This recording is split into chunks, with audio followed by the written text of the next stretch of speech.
On a été coupé, on a été coupé, on a été coupé, on a été coupé. On a été coupé.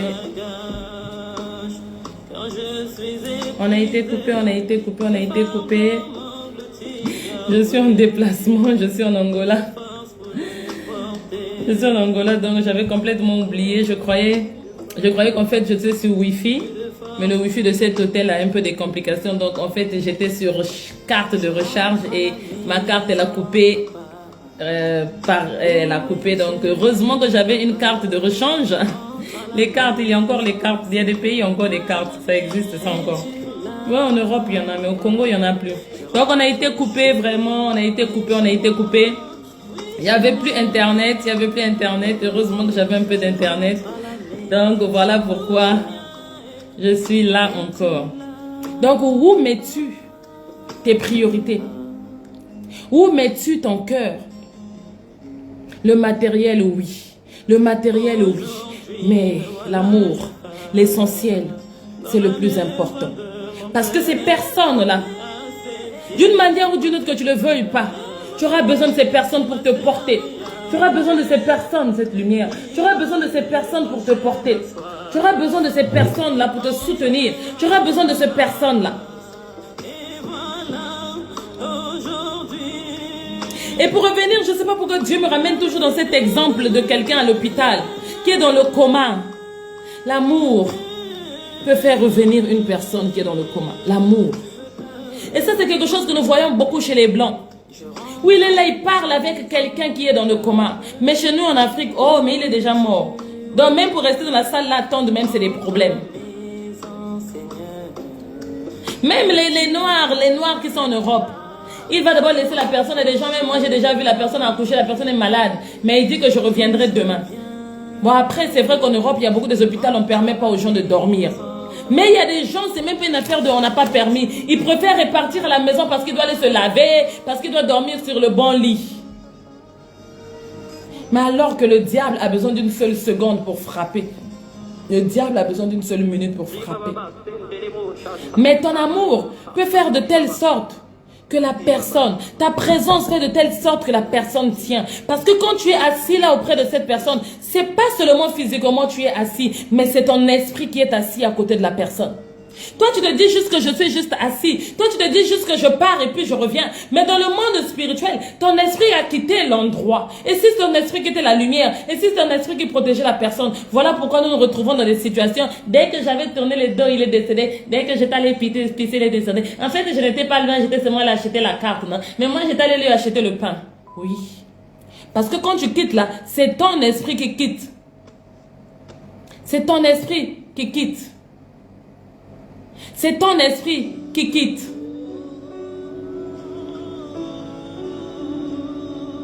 Et même si tu n'as pas quitté, tu dois être en train de parler à la personne. Je ne sais pas pourquoi cet exemple de coma. Y a-t-il quelqu'un qui a quelqu'un dans le coma ici? Ou y a-t-il quelqu'un qui viendra voir? Ou peut-être quelqu'un qu'on va annoncer après? Parce que quand Dieu parle comme ça, soit quelqu'un a été victime de ça et ça reste dans le cœur comme une culpabilité. Et il se dit peut-être que j'aurais dû faire ça ce jour-là. Ou alors quelqu'un qui va apprendre cette nouvelle et il va se rappeler de ce message et il va dire que voilà comment je dois me comporter.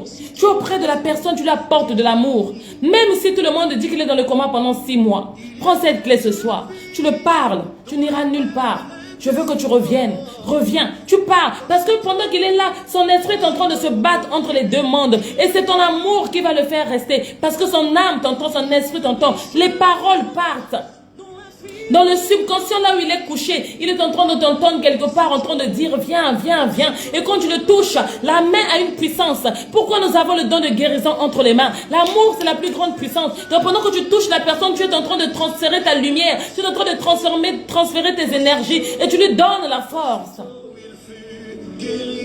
Mais toi, tu es assis dehors. Il y en a même une garde malade. Depuis qu'elle était assise devant là-bas, elle est en train de causer. Il est en train de causer. C'est le docteur qui doit venir l'appeler pour venir en salle. Et quand la personne va mourir, les premiers à crier. Où mets-tu tes priorités? Donc, c'était ça notre message de ce soir. Je vais m'arrêter là. Je vais m'arrêter là. Je vais m'arrêter là. Dieu m'envoie ce soir pour venir te consoler, te réconforter. Pour te dire, ne perds pas la seule chose que Dieu t'a donnée. Ne perds pas la seule chose que Dieu t'a donnée. Parce que quand on va, tout reste. La seule chose qu'on emmène avec nous, c'est l'amour qu'on a pour ceux qui ont compté. C'est l'amour qu'on a pour Christ. C'est l'amour qu'on a pour ceux qui ont compté. C'est tout ce qu'on emmène. On ne dit pas de ne pas travailler, de ne pas aimer. Mais on dit que vous êtes du monde, vous êtes dans le monde, mais vous n'êtes pas du monde. On dit que non, ne garde ton cœur plus que toute autre chose au monde. C'est ce que le Seigneur nous a demandé. Parce que quand tu perds toutes ces choses, mon frère, te voilà, tu cherches à te suicider. Te voilà, tu cherches à te suicider, ma soeur. Parce que tu as pris toutes ces années à les consacrer à ta matérialité. Et aujourd'hui que toute la matérialité est tombée, tu ne sais plus comment repartir chez cet oncle, comment repartir chez cette soeur, comment repartir chez cette femme. Tu ne sais plus comment reconquérir la fille dans le passé que tu avais abandonnée. Tu ne sais plus. Cette fille-là, aujourd'hui, elle a l'argent, toi, tu n'as plus l'argent. Et tu as honte de te mettre avec elle. Tu as honte d'être avec elle. Tu commences à inventer des raisons. Tu commences à inventer des situations. Tu as honte de te mettre avec ce garçon. Tu commences à inventer des raisons. Oh, je ne t'aime plus. Oh, je ne veux plus être avec toi. Oh, je ne suis pas prêt. En fait, tu l'aimes. En fait, tu es prêt. Mais la honte de voir que c'est lui qui a l'argent aujourd'hui. La honte de voir que c'est elle qui a l'argent aujourd'hui. Parce que hier, tu l'avais jeté. Parce que hier, tu l'avais rejeté. La honte de voir que tu es reparti chez cet oncle-là. Parce que hier, tu l'avais abandonné. Et te voilà à cause de cette honte. Tu veux te suicider. Tu te fermes seul dans la maison. Mais Dieu me dit de te dire, l'humilité précède la gloire. Quel que soit le niveau où tu étais. Quand tu descends, accepte d'affronter cette étape. Accepte d'affronter cette étape avec brio. Ça ne sert à rien d'être dans l'orgueil et vouloir t'enfermer et te tuer. Ça ne sert à rien d'être dans l'orgueil et traverser cette situation tout seul.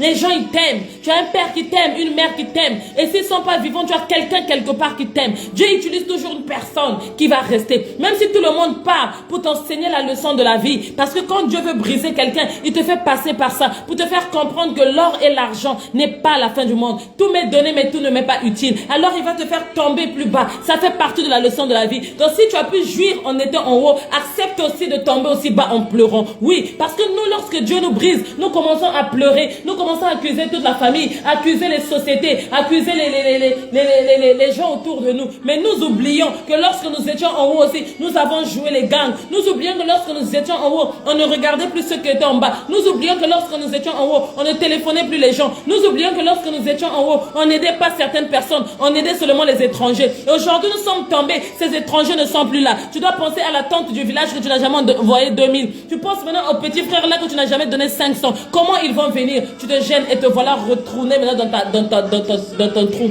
Et si tu n'as pas cette humilité de te dire que je préfère qu'ils me ridiculisent, mais c'est ma famille, ils ne vont pas me jeter. Je préfère qu'ils n'ont qu'à m'insulter, mais si vous ne me prenez pas, qui va me prendre? Insultez-moi seulement, mais prenez-moi.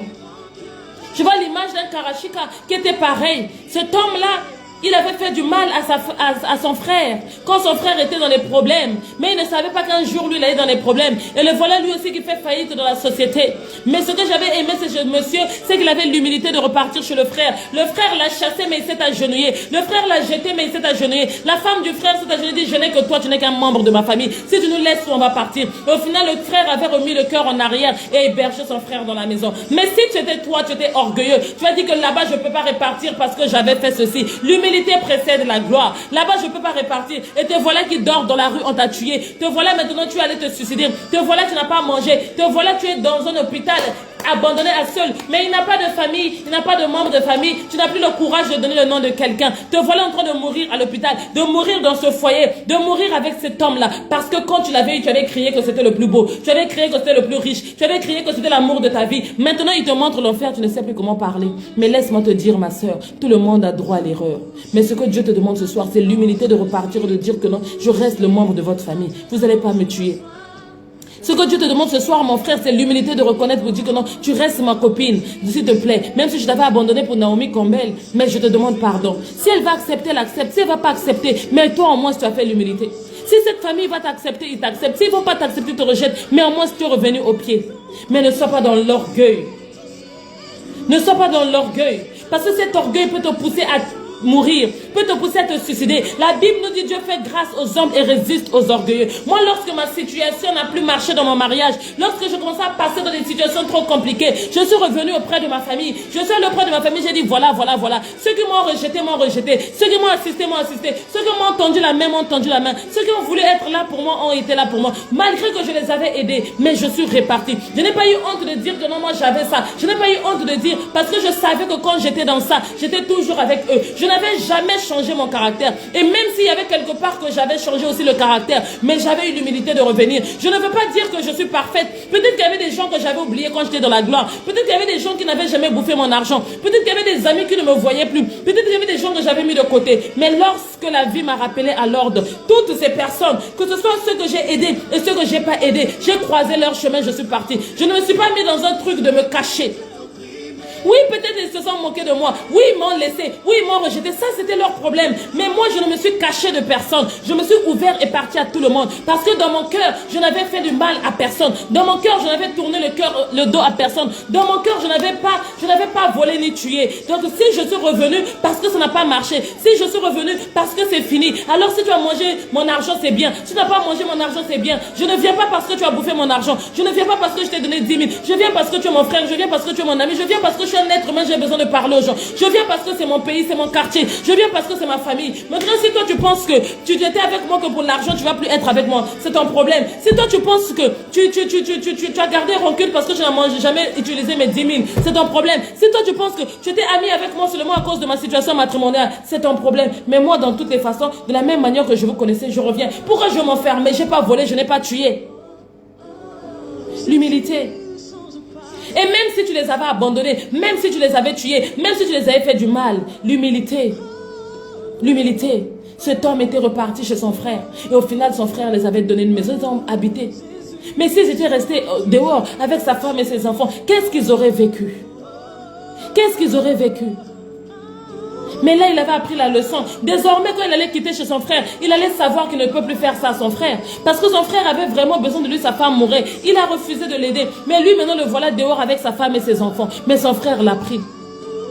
L'orgueil. Mais lui, il s'est humilié, il s'est dit, je préfère qu'il m'insulte, c'est mon frère. Mais nous, nombreux, nous ne faisons pas ça. Ah, je ne vais pas moi partir. D'autres même, c'est pas orgueil, je partirai jamais là-bas, je préfère manger la terre. Ceux-là même, je ne vais même pas parler de eux. Ça, c'est l'esprit du diable. Parce que l'un des défauts que le diable a, c'est l'orgueil. Mais je veux parler au moins de ceux, les autres là qui se disent, si je pars aussi, je reconnais que je l'ai fait beaucoup du mal. J'ai fait beaucoup ceci, Seigneur. Je ne suis pas sûre qu'il va me pardonner. Non, Seigneur, je préfère laisser. Encore cela. Alors à toi qui es dans ce cas, je veux te dire, va. C'est encore mieux d'aller qu'on te jette par terre. C'est encore mieux d'aller qu'on te fasse dormir par terre. C'est encore mieux d'aller qu'on te mette dans la cuisine. Mais au moins, tu es en sécurité. Tu es dans un portail. C'est encore mieux d'aller qu'on te donne au moins les médicaments. C'est encore mieux de les appeler, qui viennent t'assister à l'hôpital. C'est encore mieux de partir, que tu sois vivant, plutôt que tu sois dans cet endroit où tu es enfermé, qu'on puisse te tuer. Au lieu qu'on puisse te mettre en prison. Au lieu que tu puisses aller donner ta vie cadeau chez des étrangers qui vont profiter de ton argent et puis t'empoisonner alors que ta soeur peut s'occuper. Au lieu que tu puisses être dans un hôpital abandonné seul, comme si tu n'avais pas de famille, on vient te donner les médicaments, mais personne est là. Alors que ta soeur, ton oncle, même s'il va rien t'apporter, même si tu les as abandonnés, même s'il va venir le faire par colère, mais au moins tu es en sécurité de ne pas être empoisonné parce que c'est un membre de ta famille. L'humilité. L'humilité, c'est quoi cette situation que tu traverses, que tu as attaché ton cœur par honte? Si c'est par honte, Dieu me dit de te dire l'humilité. Accepte le rejet. Accepte qu'on te montre du doigt. Accepte qu'on dise que c'est fini. De la même manière que tu avais accepté qu'on voit que tu étais riche. De la même manière que tu avais accepté qu'on voit que tu étais le plus beau. De la même manière que tu avais montré que tu avais réussi. Accepte aussi qu'on voit que tu es pauvre. Accepte aussi qu'on voit que tu es malade. Accepte aussi qu'on voit que c'est fini. N'aie pas honte. C'est la vie. Mais au moins tu seras sain et sauf. Maintenant, quant à toi qui est dans l'orgueil exagéré, c'est-à-dire, je ne parle pas de celui qui est un peu l'ego, qui a honte, et il a honte et puis il a l'ego. Mais il a honte, il est dans l'humilité, mais il a un peu honte parce qu'il reconnaît qu'il avait fait du mal. Vas-y. Maintenant, quant à toi qui est dans l'autre extrême, qui dit que quelle que soit la situation, je préfère encore manger les cailloux plutôt que partir. Quant à toi, mon frère, vraiment, je ne sais même pas quoi te dire. Quant à toi, ma soeur, je ne sais pas quoi te dire. Toi, directement, je vais te classer dans le cadre des enfants du diable. Parce que l'orgueil, c'est l'identité même du diable. Dieu fait résiste aux orgueilleux. C'est toi qui as des problèmes, c'est toi qui dis aussi que tu vas pas aller là-bas. C'est toi qui as les problèmes, c'est toi qui dis que tu vas pas te faire voir. C'est toi qui es en train de mourir dans l'hôpital, c'est toi qui dis que tu vas pas téléphoner. C'est toi aujourd'hui qui es en train de mourir de déception, c'est toi qui dis que non, tu vas te cacher, on va pas voir. Ça, c'est ton problème. Toi, déjà, tu as signé pour la mort. Mais je ne parle pas pour cela. Je parle pour cette personne-là qui veut de l'aide, mais qui est en train d'endurcir son cœur parce qu'on l'a fait du mal. Qui est en train d'endurcir son cœur parce qu'il ne veut pas parler, parce qu'il a honte de parler, parce qu'il ne veut pas que les gens sachent, parce qu'il ne veut pas que la société entende, il ne veut pas que sa famille sache. Et il préfère souffrir seul. Elle préfère souffrir seule. Elle est en train de mourir à petit feu. Et je reviens sur le cadre de l'amour. Peut-être que tu es cet ange-là que Dieu a mis dans le chemin de cette personne pour lui rappeler tous les jours. Ton appel le pousse à ne pas se suicider, le pousse à tenir bon, le pousse à avancer. Quel que soit le domaine dans lequel tu te retrouves, nous allons conclure en disant, aime les gens, soutiens les gens, sois là.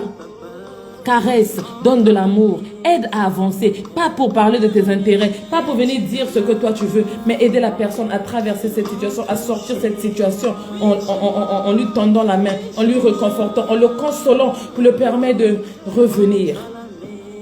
Je prends toujours l'exemple de Didier Arafat. Si cet homme est mort, c'est par manque de soutien. Il avait l'argent, il avait les Range Rover, il avait tout.